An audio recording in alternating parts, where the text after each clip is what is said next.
Somewhere in New Mexico, a story has been circulating for years about a piece of metal that supposedly sat inside a tin tobacco box in the back of a closet in an ordinary house for 4 decades. A piece its owner reportedly said caught the light wrong. A piece that, according to the story, changed the house around it. I need to tell you up front, I cannot verify that this man, or this fragment, or these recordings actually exist in any documented historical record. And that fact alone turns out to be one of the most interesting parts of this story. Every version of this account starts the same way.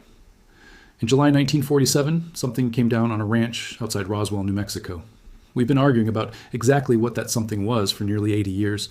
This particular story isn't about the crash itself. It's about what one man supposedly carried away from the cleanup afterward, and what allegedly happened inside his home for the next 40 years.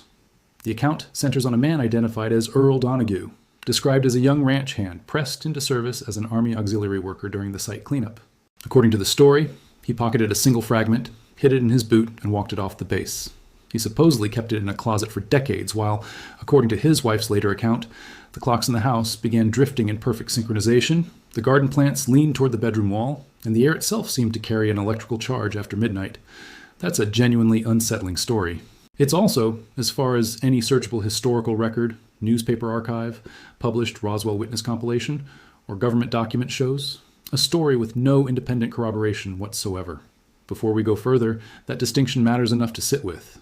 Let's separate what's genuinely documented from what isn't, starting with the parts of this story that are real. In early July 1947, rancher William Mack Brazel discovered unusual debris scattered across the Foster homestead, roughly 75 miles northwest of Roswell, New Mexico, not 4 miles northeast of a main debris corridor, a detail with no basis in the historical record. Brazel reported the material to the Chavez County Sheriff, who contacted the Roswell Army Airfield. Major Jesse Marcel, an intelligence officer stationed at the base, was sent to investigate and collected samples of the debris. On July 8, 1947, the Roswell Army Airfield's Public Information Office, under Commanding Officer Colonel William Blanchard, issued a press release stating that personnel had recovered a flying disc. That press release, published in the Roswell Daily Record under the now famous headline, "RAF Captures Flying Saucer on Ranch in Roswell Region," is real, verified, and archived.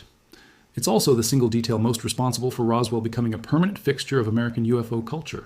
A genuine government press release using the words "flying disc," even though it was retracted within about 24 hours. By July 9th, the story had changed. General Roger Ramey, commanding the 8th Air Force out of Fort Worth, Texas, held a press conference where the recovered material was identified as debris from a weather balloon, and photographs were released showing Marcel posing with balloon and radar reflector wreckage. For decades, that weather balloon explanation was the U.S. military's official position, and for decades, many Roswell researchers and locals considered it an unconvincing cover story, given how forcefully the initial flying disc language had been issued. The real explanation, according to declassified U.S. Air Force investigations conducted in the 1990s, is more specific than a simple weather balloon. A 1994 U.S. Air Force report, produced partly in response to a General Accounting Office record search requested by New Mexico Congressman Stephen Schiff, concluded that the debris was almost certainly from Project Mogul, a classified Cold War program using high-altitude balloon arrays fitted with sensitive acoustic sensors designed to detect Soviet nuclear tests from the upper atmosphere. Because Project Mogul was itself classified at the time, military personnel in 1947 couldn't publicly explain what the material actually was, which the Air Force's report argues helps explain the confusing, shifting explanations offered to the press. A separate 1997 Air Force report, the Roswell Report, Case Closed, addressed later claims about recovered alien bodies, attributing them to a combination of misremembered decades-old anthropomorphic test dummy drops from 1950s high-altitude programs and other unrelated incidents, conflated over time in witness memory. These are official U.S. government conclusions, not universally, accepted by every Roswell researcher, and it's fair to note that many witnesses and independent investigators, including authors Thomas Carey and Donald Schmidt in their extensively documented book, Witness to Roswell, have pushed back hard on the Mogul explanation as insufficient to account for the physical descriptions given by dozens of named on-record witnesses. It's worth adding some texture to what those genuine, documented witness accounts actually describe, since they're often flattened into a single generic narrative in casual retellings. Major Jesse Marcel, the intelligence officer who first collected debris samples, gave interviews decades later describing material he said behaved unusually. Thin, foil-like metal that reportedly returned to its original shape after being crumpled, and I-beam-like fragments with markings he couldn't identify. Those specific claims, made by a named on-record military officer with a documented service history, are part of why the Roswell case has retained serious research attention for decades, rather than fading the way most 1940s UFO reports eventually did. That's genuinely different from an unnamed, unverifiable account circulating without any institutional or documentary trail. A distinction worth keeping firmly in mind as we turn to the specific story at the center of this video. It's also worth being clear about a related but separate piece of Roswell lore, the so-called Majestic 12 documents, which surfaced in 1984 and purported to be a secret presidential briefing paper on a recovered UFO and alien bodies. The FBI investigated these documents and, along with independent document examiners, assessed them as fraudulent. That's relevant context here, because the Donahue account shares a similar shape with the Majestic 12 episode. Dramatic claimed evidence discovered outside any official channel that cannot be authenticated against verifiable records. Now, to the specific story at the center of this video, and I want to walk through exactly what it claims, because the level of narrative detail is part of what makes it compelling, and part of what makes its lack of any independent verification so notable. Every document goes missing. Every recording allegedly skips at the same type of moment, a pattern that, consistent across independent witnesses, supposedly unconnected to one another, is itself a red flag in evaluating testimony, not a confirmation of hidden truth. Genuine independent accounts tend to diverge, contradict each other in small ways, and end at different points. A narrative that closes off in an identical, precisely engineered way every time is characteristic of constructed fiction, not multiple independent human memories. There's also a chronological strain worth flagging. The account has Donahue first showing the fragment to an outside expert in 1979, a full 32, years after acquiring it, yet describes Marguerite cataloging detailed household anomalies within weeks of 1947. Anomalies specific enough to include exact timing figures, like 4 minutes of clock drift per day, sustained consistently across multiple replacement clocks over decades. That's an extraordinarily precise, stable pattern for anyone to recall and report accurately across recorded interviews conducted 40 years after the fact, in 1987 and 1988, without any contemporaneous written record beyond a single undated 1949 letter. Human memory, even sincere and well-intentioned memory, doesn't typically retain that level of granular consistency over 4 decades, without either extensive contemporaneous documentation or significant post hoc narrative smoothing. If there's a genuinely new and legitimate angle in the broader Roswell story, it isn't this specific fragment account. It's the continued, ongoing, well-documented reassessment of Roswell within official channels over the past 3 decades. The 1994 and 1997 Air Force reports, the 1995 General Accounting Office review that found many original 1947 Roswell-related military records had been legally destroyed decades earlier as part of routine records disposal schedules rather than deliberate concealment, and the continued public interest that led to congressional inquiry in the first place are all real, documented, and worth understanding on their own terms. Separately, renewed U.S. government interest in unidentified aerial phenomena more broadly, including the Pentagon's establishment of the All-Domain Anomaly Resolution Office in 2022 and congressional hearings on the topic in 2023, has kept UFO-adjacent government transparency a live, legitimate policy conversation, even though none of that renewed interest has produced verified evidence connecting to the specific Roswell fragment story described here. Here's the honest accounting, sorted plainly. Confirmed, documented history. Something crashed or was recovered near the Foster Ranch outside Roswell in early July 1947. The Roswell Army Airfield issued a flying disc press release on July 8, 1947, retracted within about a day in favor of a weather balloon explanation. Real, named witnesses, Brazel, Marcel, Cavett, Hout, Dennis, and others, gave testimony over subsequent decades that has been extensively documented, cross-referenced, and debated by serious researchers. The U.S. Air Force's official position, laid out in 1994 and 1997 reports, attributes the debris to Project Mogul and later, unrelated test dummy drops. Many independent researchers dispute that explanation as incomplete. Witness claims, not independently verified, the entire Earl Donahue narrative, the fragment, the clocks, the garden, Dr. Salinas' testing, Calloway's interviews, and lost manuscript. These elements could not be located in any archive, publication, or public record consulted for this video. Speculation and theory. Any suggestion that the fragment was an active device, still transmitting or monitoring decades later, or that similar objects sit undiscovered in other American homes, is speculative narrative extrapolation built entirely on top of an unverified account. It should be understood as storytelling, not as a claim grounded in evidence. It's worth being fair to the other side of this, too. The fact that a specific account can't be verified doesn't mean Every detail within it is necessarily invented from nothing. Oral history and informal testimony sometimes precede documentation, and legitimate historical episodes have occasionally started out looking exactly this uncorroborated before later evidence caught up. Genuine Roswell witnesses like Glenn Dennis went decades before. Their accounts were taken seriously by researchers, facing considerable skepticism in the interim. The honest position isn't to declare with total certainty that no version of this story could ever be true. It's to be precise about what current evidence actually supports, and to resist treating a compelling narrative structure as a substitute for verification, regardless of how emotionally persuasive that narrative is constructed to be. So, what do we actually have here? A genuine, well-documented 1947 incident whose true nature remains legitimately debated by serious researchers on one side and official government reports on the other. And layered on top of that real history, a specific, emotionally compelling, and completely unverifiable story about a man, a fragment, and a house that allegedly never stopped changing.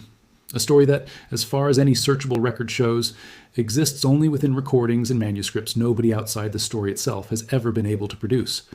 That doesn't mean nothing strange happened in New Mexico in July 1947. It means this particular account of a stolen fragment in a haunted house in Portales isn't verified history. It's a story told with real craft, built to feel like something that's always just one document away from being proven. Whether you find that unsettling because it might be true, or unsettling because of how effectively it's constructed to feel true, is genuinely worth sitting with. If you want more deep dives that actually separate documented history from unverifiable internet lore, on Roswell, on UFOs, and on the declassified record we do have, that's exactly what this channel does. Subscribe, and let us know in the comments, what other witness accounts have you heard that deserve the same kind of scrutiny? According to the account, as told through what are described as privately recorded interviews conducted in 1987 and 1989 by a researcher named Thomas Callaway, Earl Donahue was 23 years old during the Roswell cleanup and was assigned to a second team brought in after initial debris retrieval, tasked specifically with sweeping the field clean of remaining material. Among the pieces he handled, one, described as roughly the size and shape of a large thumbnail, with a curve reminiscent of an eggshell fragment, he allegedly kept instead of placing in the collection sack, later describing the sensation of holding it as feeling like it was reading him. The story continues that Donahue brought the fragment home to Portales, New Mexico, where his wife, Marguerite, later described in a separate 1988 interview a cascade of anomalies beginning within weeks. An electrical feeling in the bedroom after midnight, 3 separate mechanical clocks losing exactly 4 minutes a day in perfect synchronization even after being replaced, and a kitchen garden whose plants allegedly grew leaning toward the house rather than toward sunlight. In 1979, the account claims, Donahue showed the fragment to a retired metallurgical engineer, Dr. Hector Salinas, who supposedly examined it across 3 sessions and documented that it resisted magnetism, acid testing, scratching by hardened steel, and heat from a blowtorch while weighing far less than its apparent density should allow. I want to be completely direct about something here. I could not locate Earl Donahue, Margaret Donahue, Thomas Callaway, or Dr. Hector Salinas in any searchable newspaper archive, obituary database, published Roswell witness compilation, including the extensively cross-referenced witness lists compiled by researchers Carey and Schmidt over more than 2 decades of investigation, or any government or academic record. Genuine, well-documented Roswell witnesses have names on the historical record: Mac Brazel, Jesse Marcel, Sheridan Cavett, Walter Haut, Glenn Dennis, and others, each independently corroborated across multiple books, interviews, and in several cases, sworn affidavits collected before their deaths. None of the names in this specific account appear alongside them. It's worth walking through exactly why that absence matters so much here, rather than simply noting it in passing. Roswell research, whatever you think of its ultimate conclusions, is one of the most exhaustively documented areas of UFO investigation in existence. Researchers have spent decades tracking down base personnel rosters, cross-referencing enlistment records, locating descendants, and building corroborating witness networks, specifically because the case has attracted serious, sustained attention from people determined to either prove or debunk it definitively. A previously unknown witness with a specific name, a specific unit assignment, and a specific 40-year timeline is exactly the kind of figure that dedicated researchers in this space actively look for and would be motivated to verify, given how much attention any credible new physical evidence would generate. The complete absence of Donahue from that research ecosystem, despite the account's specificity, is itself a meaningful data point. Every named individual, recording, letter, and unpublished manuscript described in this account, Earl and Margaret Donahue, Thomas Callaway, Dr. Hector Salinas, and the 240-page manuscript reportedly completed around 1994 could not be independently verified against any public record, archive, or established Roswell research literature. This entire narrative should be treated as an unverified, uncorroborated internet account, not documented history. Within the account itself, the evidence offered is presented as compelling. Audio recordings from 1987, 1989, and 1990. A written technical assessment allegedly authored by Salinas before his 2003 death. A 1949 letter from Marguerite Donoghue to her sister, and a manuscript by Calloway that reportedly ran approximately 240 pages before disappearing entirely after his 2009 death. It's worth pointing out, structurally, what this list actually is: a chain of claimed physical evidence, none of which is described as currently accessible, verifiable, or held by any institution, library, or archive. Every document in the chain is either lost, unpublished, privately held, or, in the case of the recordings, described within the story itself as apparently edited, with a sound engineer reportedly identifying 6 points where material seemed to be missing, always occurring at the exact moments the conversation approached the question of what the fragment was actually doing inside the house. That's worth sitting with as a storytelling structure, rather than as evidence. A narrative in which every piece of proof is permanently just out of reach, always recently lost, always conveniently silenced, always interrupted at the most revealing moment, is a well-established pattern in unverified conspiracy narratives generally, going back decades before this specific account. It doesn't prove the story is false. It does mean none of it meets even a basic threshold of independent verification, and it should not be presented or received as established fact. This pattern has a name among researchers who study misinformation and folklore: the vanishing evidence motif, where a story's most damning proof is always described in vivid, specific detail, while simultaneously being placed permanently out of reach, lost in a fire, stolen, classified, or, in this case, allegedly excised from an audio recording at precisely the moments that would matter most. The specificity of the description and the total inaccessibility of the actual object are doing opposite narrative jobs simultaneously. The specificity builds credibility, while the inaccessibility protects the claim from any test that could disprove it. That combination is worth recognizing on its own terms, independent of this particular account, because it shows up constantly across unrelated conspiracy narratives, historical hoaxes, and folklore traditions worldwide. There are internal contradictions and gaps worth naming directly, beyond the total absence of independent corroboration. The account places the Roswell cleanup crew, including Donoghue, in a field described as 4 miles from a main debris corridor. But the actual documented crash and debris site was on the Foster Ranch, roughly 75 miles from the city of Roswell itself, a detail well established across decades of Air Force records, Breisel's own contemporary statements, and subsequent researcher site surveys. The story's geography doesn't match the documented site. The story also asks us to accept that Dr. Salinas, described as a career metallurgical engineer with 3 decades of industrial experience, conducted extensive material testing, including applying a direct blowtorch flame while holding the object with bare, ungloved fingers, and chose not to use basic laboratory safety equipment like tongs during that specific test, despite being described elsewhere in the same account as meticulous. That's a notable inconsistency in how the central expert witness is portrayed. Perhaps most significantly, the entire account's persuasive power rests on a chain of testimony that, by its own internal description, ends in exactly the same way every single time. Right before the specific question of mechanism or function gets answered, every witness stops